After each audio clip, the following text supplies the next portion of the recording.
मेरे ही मन में एक सवाल सुबह से कौंध रहा है, ये मैंने 20 दिन पहले भी इस पर डिबेट की थी, तब भी ये सवाल उठाया था एग्जैक्टली जो आज उठा रहा हूं। जब सुप्रीम कोर्ट ने एक लक्ष्मण रेखा खींच दी, वो लांघी नहीं जा सकती, चाहे सरकार भाजपा की हो, चाहे कांग्रेस की, चाहे सपा की, चाहे बसपा की, चाहे सबके मिली जुली हो, इससे कोई फर्क नहीं पड़ता। वो तो लांघ नहीं सकते, चाहे विधानसभा में कितने भी सदस्य जीत के आए। ठीक, तो जब ये बात पता थी तो ऐसा काम क्यों किया कि हाई कोर्ट में जाए और आपका जो अनंतिम आरक्षण बंटवारा का चार्ट है वो ध्वस्तीभूत हो गया, और 2-3 घंटे के लिए ऐसा लगा कि ऑक्सीजन की सप्लाई बंद हो गई। राजनीतिक चेतना संकट में आ गई भाजपा की। तो ऐसा काम क्यों किया, वो भी तब जब इस विभाग के मंत्री नौकरशाह हैं, वो जानते हैं लिखा पढ़ी का खेल, अंग्रेजी हिंदी सब बेहतर समझते होंगे। आज जो सद्बुद्धि आई है सब स्तर पर सरकार को, अधिकारियों से लेकर पॉलिटिकल लीडरशिप तक, संजय भाई, वो 20 दिन पहले आ जाती तो ये फजीयत नहीं होती। संजय जी। अमिताभ जी, मुझे लगता है कि इसकी पृष्ठभूमि में थोड़ा अगर आप मुझे समय देंगे तो मैं बेहतर आधार पर अभी आरंभिक टिप्पणी कर दीजिए, फिर सेकंड राउंड में विस्तार से, अभी मैं सबको बहस में ले लूं एक बार, फिर अभी आरंभिक टिप्पणी हो जाए एक एक।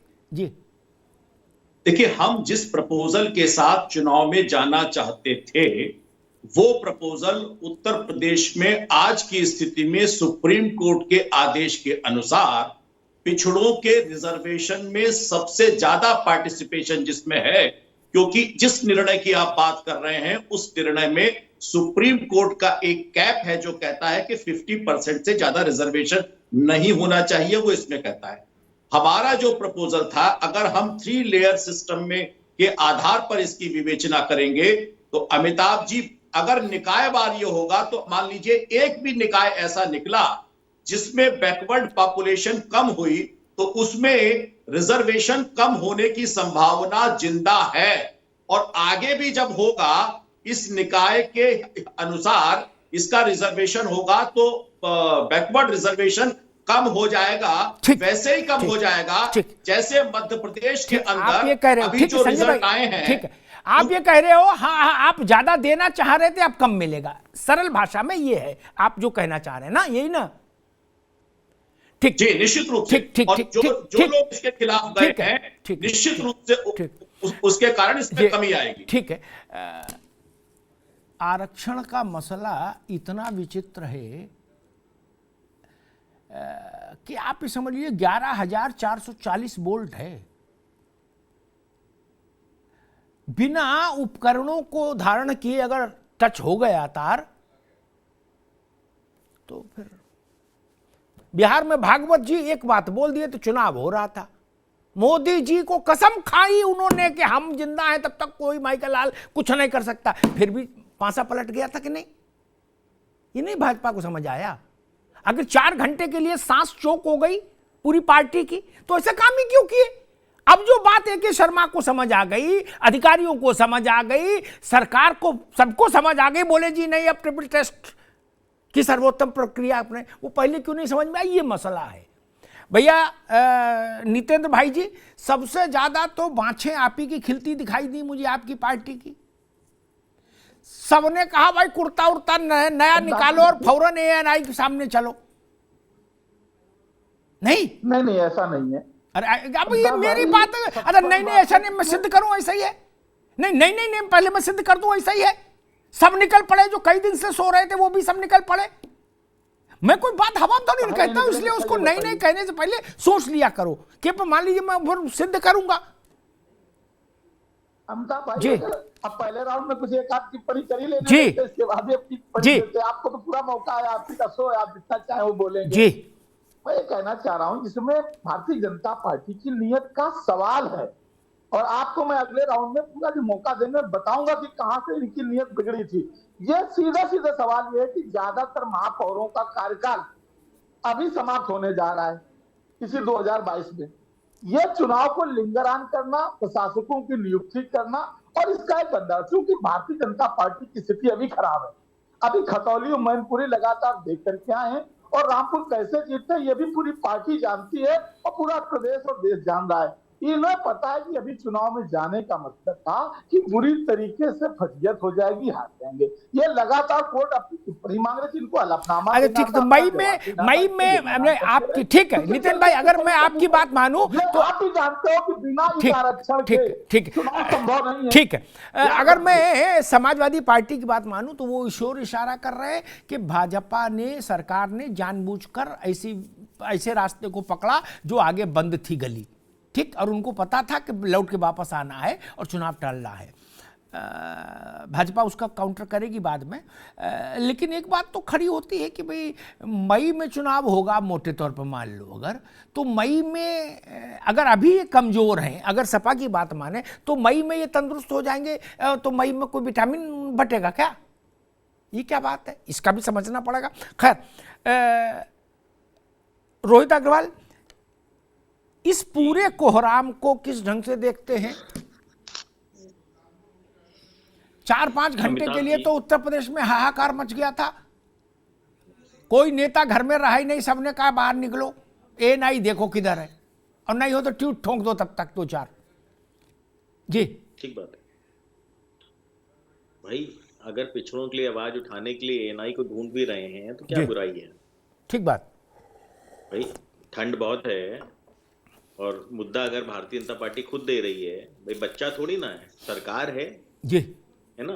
अगर एक छोटे से परचून की दुकान पे जीएसटी वाले आते हैं और उस परचून की दुकान वाले को एक पता नहीं होता कि एक रजिस्टर मेंटेन करना था साहब, एक और एडिशनल, तो जीएसटी वाले कहते हैं आपको कानून नहीं पता, इसके लिए आपको हम नहीं छोड़ सकते। तो यहाँ तो पूरी सरकार है, आपके पास इतने बड़े आईएएस टीसीएस पूरा महकमा आपको दिया गया है, आपको संविधान के हिसाब से आपको देश चलाना है। आपको नहीं पता था ट्रिपल टी के हिसाब से चुनाव कराना है? आपको नहीं पता था कि चुनाव कब होना है? आपने तो बिल्कुल अपनी मतलब नियति आपकी खराब है, लटकाना भटकाना छटकाना, यही आपने काम रख दिया। पंचायत चुनाव में भी आपने यही तमाशा किया था, तब भी कोर्ट जाना पड़ा था। पंचायत चुनाव में भी तो यही हुआ था ना अमिताभ जी, कुछ और हुआ था, कुछ नया हुआ था। और फिर नगर निकाय चुनाव में यही, अरे यही भर्ती प्रक्रिया में करते हो। एक को भर्ती प्रक्रिया आप बता दीजिए मुझे जो कोर्ट ना गई हो।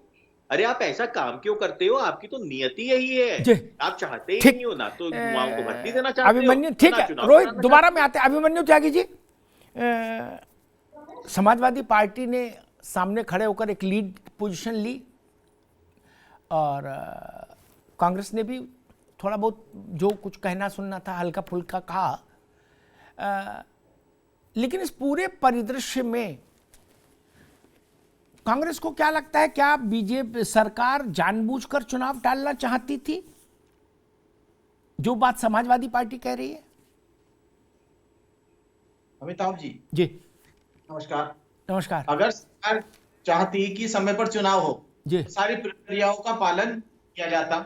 जी, जैसा कि आपने बताया कि विभाग के जो मंत्री हैं वो खुद नौकरशाह रहे हैं, आरक्षण लागू करने की जो प्रक्रिया अपनाएगी वो भी आईएएस अपनाते हैं, सब पढ़े लिखे लोग हैं। तो ये झोल जो इन्होंने निकाला वो सब खेला करने के लिए निकाला, जिससे कहीं ना कहीं विवाद हो और विवाद के बाद चुनाव लेट हो जाए। जिस तरह से इन लोगों ने संविधान का मखौल उड़ाने की कोशिश करी है वो यह भी दर्शाता है कि माननीय हाईकोर्ट का आदेश भी दर्शाता है कि कोर्ट चाहती है कि चुनाव समय पर हो, लेकिन सरकार हमेशा डिले करती जा रही है, पीछे करती जा रही है। अब भी जो इन्हें मजबूरी पर, ठीक है, आप कांग्रेस ये कह रही है कि सरकार ने जानबूझ के चुनाव को टालने की कोशिश की। ठीक त्यागी जी, ठीक है। यादव जी, उमेश यादव जी, आपको जातियों का गणित क्या समझ में आ रहा भैया? देखिए अमिताभ जी, जहां तक मुझे इस घटनाक्रम में एक बात समझ में आ रही है, देखिए सभी राजनीतिक दल अपना अपना निहितार्थ ढूंढ रहे हैं जी, लेकिन मैं एक सामाजिक व्यक्ति और सामाजिक कार्यकर्ता के हैसियत से एक बात कहना चाहूंगा कि सरकार के जो बैठे हुए नौकरशाह थे, जब माननीय उच्चतम न्यायालय का स्पष्ट आदेश था सुरेश महाजन के प्रकरण में, तो मुझे लगता है कि कहीं ना कहीं आरक्षण की प्रक्रिया को ठीक से, अब उसमें सरकार के नौकरशाहों की गलती है अथवा मंत्री और मुख्यमंत्री किसकी गलती है मैं नहीं कह सकता, लेकिन ये जरूर कहूंगा कि जब ट्रिपल टेस्ट की बात थी तो आयोग का गठन होना चाहिए था और चुनाव जब संभावित था नवंबर और उसमें, जी, तो कहीं ना कहीं मुझे लगता है कि चूक हुई है जी, और भारतीय रह गई सरकार की बात, तो मुझे नहीं लगता कि 2024 का चुनाव है लोकसभा का, बिना पिछड़ों को संतुष्ट किए भारतीय जनता पार्टी और सरकार, योगी सरकार चुनाव में जाना चाहेगी। ठीक, कहीं ना कहीं मुझे जी, लगता है जी, कि कोई वो पार्टी इसका नहीं रास्ता जाना ढूंढ- चाहती न जा सकती, दोनों बातें मान लिख लो। कोई पार्टी, जी। भाजपा का ही मसला नहीं, ओम प्रकाश राजभर की पार्टी भी नहीं जा सकती, कोई पार्टी नहीं जा जी। सकती पिछड़ों को दाएं बाएं करके, क्योंकि ये जान लीजिए। क्योंकि अमिताभ जी ठीक, सारी हाँ, चीजें सरकार के हाथ में है ना, अरे इसलिए रुको मैं भाई सरकार की दादा रे, बात। अरे रुको रुको रुको रुको। जी। एक प्रश्न बड़ा है, वो ये यहां पर एक खड़ा होता है आकर कि सब कुछ सार्वजनिक था। जी। ऐसा तो नहीं सुप्रीम कोर्ट का निर्णय, संजय चौधरी जी, कोई गुप्त था, ठीक। ये भी पता था सुप्रीम कोर्ट के निर्णय को लॉ ऑफ द लैंड भी कहते हैं, ठीक। उसको बाईपास सरपास नहीं किया जा सकता। ये नहीं हो सकता कि नहीं ठीक है सुप्रीम कोर्ट ने कहा था कि हल्दी वाला दूध पियो, लेकिन हमने कहा काली मिर्च वाला पिलाएंगे, उससे जल्दी ठीक हो जाएंगे। ये तो संभव नहीं, वैकल्पिक तो होता नहीं सुप्रीम कोर्ट का निर्णय कि नहीं मेरे मन में आ गया कि हम ज्यादा देंगे।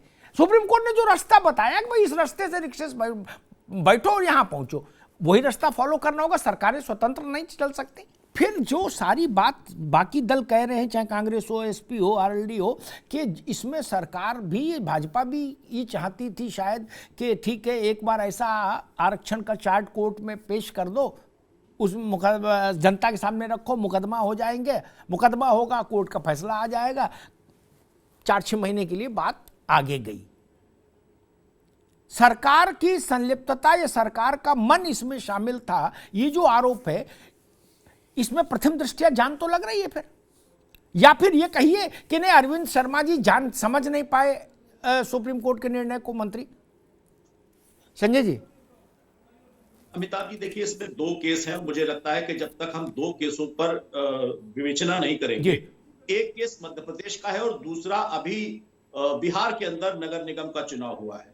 और जो बिहार के अंदर का नगर निगम चुनाव हुआ है उसमें एक बहुत महत्वपूर्ण बात ये हुई कि नॉमिनेशन के बाद उस प्रोसेस पर स्टे हो गया और 3.5 महीने स्टे रहने के बाद लगभग इससे मिली जुली प्रक्रिया के आधार पर ही बिहार का निर्णय हो गया और बिहार में उसके बाद चुनाव हो गए। मध्य प्रदेश में क्या हुआ था? मध्य प्रदेश में उस समय कमलनाथ की सरकार ने 10% एक्स्ट्रा ओबीसी रिजर्वेशन किया था, जिसको मध्य प्रदेश में कमलनाथ की सरकार के जाने के बाद कोर्ट ने उसको स्पंज कर दिया था और उसको वो अधिक हो, इसके लिए उसका अभिमत निगेटिव था। यह मामला सुप्रीम कोर्ट में गया था और सुप्रीम कोर्ट में जाने के बाद इसका जो परिणाम आया वो ये हुआ कि बैकवर्ड जो रिप्रेजेंटेशन है वो मध्य प्रदेश की राजनीति में लोकल बॉडीज में पहले की तुलना में लगभग 34-35% कम हो गया। इसलिए भारतीय जनता पार्टी की मंशा थी कि जो अधिकतम संभव है उसको हम बिहार के आधार पर संजय चौधरी जी,